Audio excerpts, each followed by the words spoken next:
Hi കൂട്ടുകാരെ, എന്നും തൊണ്ടയിൽ പ്രശ്നം എന്തോ ചെയ്യാൻ അങ്ങനെ ഒരു ജീവിതമായി മാറി. പിന്നെ എല്ലാവർക്കും സുഖമല്ലേ? ഞാൻ ഇന്ന് ഒരു ചെറിയ പണിയില്ല. പണിയെന്ന് വെച്ച് കഴിഞ്ഞാൽ കുഞ്ഞു പണിയൊന്നുമല്ല, ഒരമറും പണിയിലാണ്.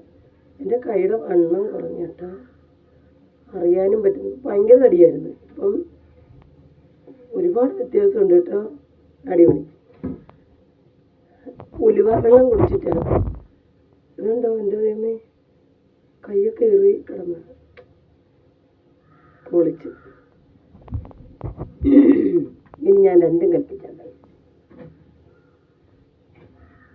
ഞങ്ങളുടെ അവിടെയൊക്കെ മീനൊക്കെ കിട്ടും, കുഴപ്പമില്ല, തരക്കേടില്ല. ഇതിപ്പോൾ ഒരു ചരിവം മീനുണ്ട്, മണിക്കൂറുകൾ എടുക്കുമെന്നാണ് തോന്നുന്നത് വെട്ടാൻ.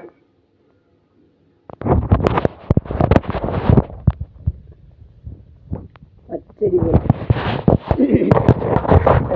ഈ ബോട്ടിൽ നിന്ന് കൊണ്ടുവരുന്ന സാധനം ഉണ്ടല്ലോ, ബോട്ടിൽ നിന്ന് ഈ പിന്നെ എന്താ പറയുന്നത്, മീൻകാരികൾ കൊണ്ടുവരുന്ന മീൻ കിട്ടും. നല്ല മീനാട്ടോ ചേച്ചിമാർ കൊണ്ടുവരുന്നത്. ഇച്ചിരി മീനാണ് തരുന്നതെങ്കിൽ പോലും ചിലപ്പോൾ മീനുള്ളപ്പോൾ നല്ലപോലെ മീനൊക്കെ തരയൊക്കെ ചെയ്യും. നല്ല അടിപൊളി ഫ്രഷ് നെത്തോലി കിട്ടും. പിന്നെ വറുക്കാനായിട്ട് അടിപൊളി. എനിക്ക് ഭയങ്കര ഇഷ്ടമാണ് വറുത്തത്. ഈ ചുമ്മാ ഈ സ്നാക്സ് തിന്നും പോലെ തിന്നാനും കേട്ട് പറ്റും. നല്ല രുചിയുമാണ്. നിങ്ങൾ ഈ മീൻ പീരൊക്കെ വെച്ച് കഴിക്കില്ലേ? എനിക്ക് ഭയങ്കര ഇഷ്ടമാണ്. ഈ തൊണ്ടയുടെ പ്രശ്നം മാറാൻ എന്താ ഒരു വഴി? എനിക്ക് പിന്നെ മാനത്ത് മഴ ഉണ്ടാകും, ഉടനെ തൊണ്ട അടയ്ക്കും. അങ്ങനൊരു ഗുണമുണ്ട്. പിന്നെ ഞങ്ങളൊക്കെ ഇങ്ങനെയൊക്കെയുള്ള വീഡിയോ ഇടുമ്പോൾ നിങ്ങളൊക്കെ സബ്സ്ക്രൈബും പിന്നെ സപ്പോർട്ടും ഒക്കെ ചെയ്യാൻ ഭയങ്കര പാടുള്ള ആൾക്കാരുണ്ട്, എന്നാൽ ചെയ്യുന്നവരുണ്ട്. അതും കൂടെ പറയാം. ഇപ്പോഴും ഇതുപോലെ ഓലമേഞ്ഞ അടുക്കളയുള്ള വ്യക്തികളൊക്കെ ഉണ്ടാവും, വീടൊക്കെ ഉണ്ടാവും. ഇതെന്ത് മാറാത്ത?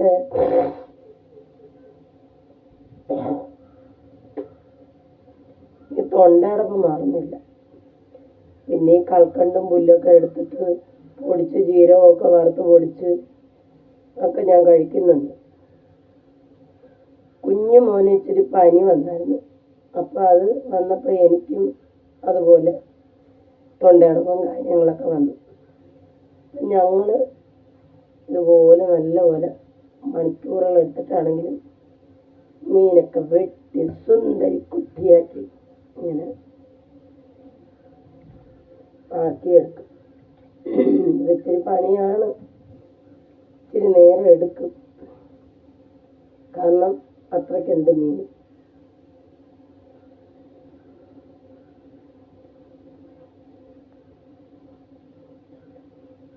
നിങ്ങൾക്ക് ഇത് വറുക്കുന്ന ഇഷ്ടമാണോ എങ്കിൽ അത് പറയണേ. എനിക്ക് വറുക്കുന്ന ഭയങ്കര ഇഷ്ടമാണ്. പിന്നെ കറി വയ്ക്കാനാണെങ്കിൽ തീരെ തോരൻ പോലെ ഉണ്ടാക്കത്തില്ല. ഇതിൻ്റെ മുള്ളൊക്കെ എടുത്ത് കളഞ്ഞിട്ട് ഇതിൻ്റെ വയറിൻ്റെ ഭാഗത്ത് ഇങ്ങനെ ഒന്ന് ഒരു ഞെക്ക് കൊടുത്താൽ മതി. അപ്പം തന്നെ ഇതിൻ്റെ മീൻ രണ്ടായിട്ട് പിളർന്ന് മാറും. അപ്പോൾ നമുക്ക് അതിനെ മുള്ളെടുക്കാനായിട്ട് ഭയങ്കര ഈസിയാണ്. അപ്പോൾ അതിനെ എടുത്തിട്ട് മാനായിട്ട് നല്ല പോലെ അങ്ങോട്ട് ഉപ്പിട്ട് റാഗി കഴുകി എടുത്തിട്ട് പിന്നെ ഈ കുടംപുളിയുടെ വെള്ളവും കൂടെ ഒക്കെ ഒഴിച്ചിട്ട് ഇച്ചിരി ഹായ് ഡാർലിങ് ടക്കർ പൊണ്ണു. ആ ഇത് മീനോ? ഒരു പങ്കട് മീനോ? പിന്നെ മുള്ളുണ്ട്. ഛർദിക്കുമെന്നോ? അത് മുള്ള് തിന്നാതെ തിന്നണം. പിന്നെ മുള്ളു കുടുങ്ങിയാ ഛർദിക്കത്തില്ല.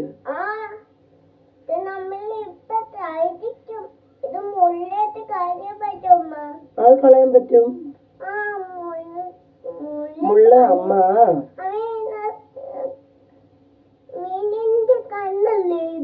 ആ മീനിന്റെ കണ്ണ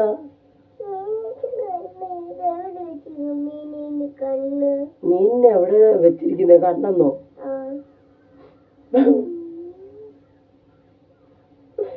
എല്ലാ ചോദ്യത്തിനും ഉത്തരവുണ്ട്. ദൈവമേ, നമ്മുടെ ഭഗവാനോട് ചോദിക്കേണ്ടി വരും.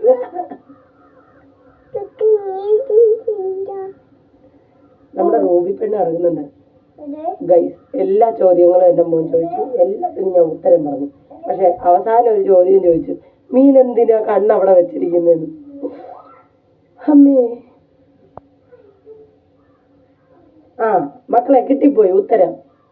മീനിന് കണ്ണ് കാണുണ്ടായോ? ആ, മീന് വെള്ളത്തിൽ കിടക്കുമ്പോ അതിന് ആഹാരം കഴിക്കണം, അതിന് നീന്തി നടക്കണം, ഇതെല്ലാം ചെയ്യണമെങ്കിൽ കണ്ണ് വേണം. ഇല്ലെങ്കിൽ കണ്ണ് കാണത്തില്ലെങ്കിൽ ഇതിന് പോകാൻ പറ്റുമോ? ആ, ഇപ്പൊ മക്കൾ അമ്മയടുത്ത് വന്നില്ലേ?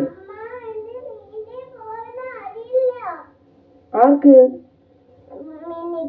ആ, ചത്തുപോയോണ്ട് ഇനിയിപ്പൊ നീന്താൻ ഇച്ചിരി പാട്. ഇനി വയറ്റിൽ കിടന്ന് നീന്തും. കുറച്ചു നേരം കഴിയുമ്പോ കറി കിടന്ന് നീന്തും. അത് കഴിയുമ്പോ നമ്മുടെ വയറ്റിലോട്ട് കിടന്ന് നീന്തും. എന്തോ ഉമ്മ കൊടുക്കാനോ? ഇതിനോ? ആ, ഇതിന് ഉമ്മ കൊടുത്താൽ നാറും.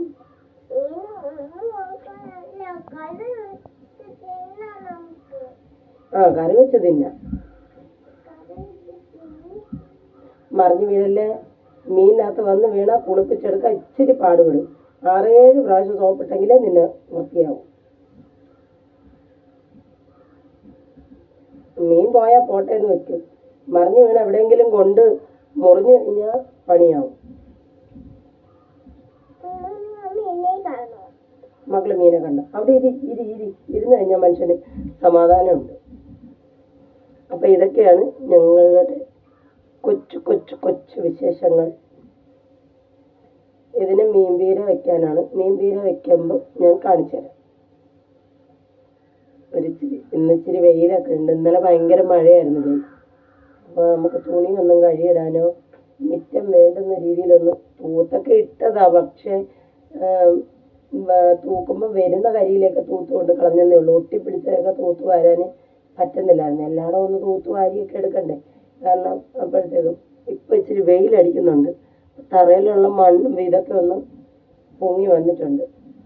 ഇച്ചിരി ഇഞ്ചിയൊക്കെ നിൽപ്പുണ്ട്. അതിനൊക്കെ ഒന്ന് പിഴുത് നോക്കണം. വല്ല ഇഞ്ചിയും ഒക്കെ ഉണ്ടോയെന്ന്. കുറേ നാളായി നട്ടിട്ട്. ഓണത്തിനൊക്കെ പിഴണമെന്ന് കരുതി. ഓണത്തിനൊന്നും ഞങ്ങൾ പിഴില്ല. കിടക്കട്ടെന്ന് കരുതി. മക്കളെ വീഴും എൻ്റെ പൊന്നു. ആ, അതിൻ്റെ പേരാ കാക്ക.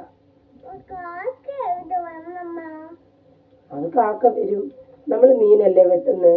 അപ്പൊ അതിനൊരു കഷ്ണം മീൻ കിട്ടുമോ, അതിന്റെ തല കിട്ടുമോ, അതിന്റെ എന്തെങ്കിലുമൊക്കെ കിട്ടുമോന്ന് അറിയാൻ വരും.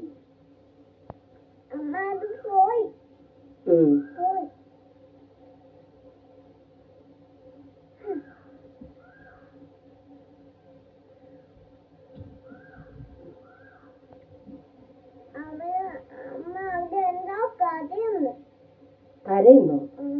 ആ, അത് കാക്ക. കാക്ക കരയുന്നു, പൂച്ച കരയുന്നു. ഒരു പാട്ട് പാടിയേ. കാളിയമ്മയുടെ പാട്ടൊന്ന് പാടിക്കേ.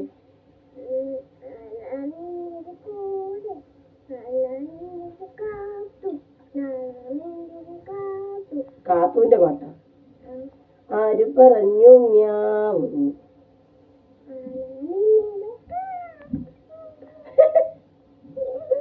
കണ്ട പാട്ട്. ആര് പറഞ്ഞു മ്യാവ്? ഞാനാ നിങ്ങളുടെ കാത്തു, എന്നോട് ഇഷ്ടം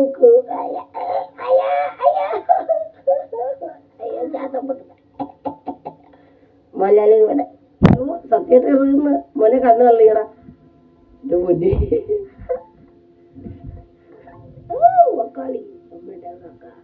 ഞാൻ എന്ത് ജോലി ചെയ്താലും തരും ഇതുപോലെ ഓർമ്മിക്കും. ഓ, വീഴും വീഴും വീഴും. അയ്യാ, മക്കളെ വീഴും മോനെ. ഇത് ഓടത്തും ചാടത്തൊന്നുമില്ല. ചത്ത മീൻ അവിടെ കിടന്നോടാനാ. ഇത് ഓടില്ല, ചാടില്ല, മറിയില്ല. അപ്പൊ ഗൈസ്, ഇതൊക്കെയാണ് ഞങ്ങളുടെ കൊച്ചു കൊച്ചു വിശേഷങ്ങൾ. ഇനി പറ്റത്തില്ല. ഇത് കണ്ടോ? അയ്യ, അതെ.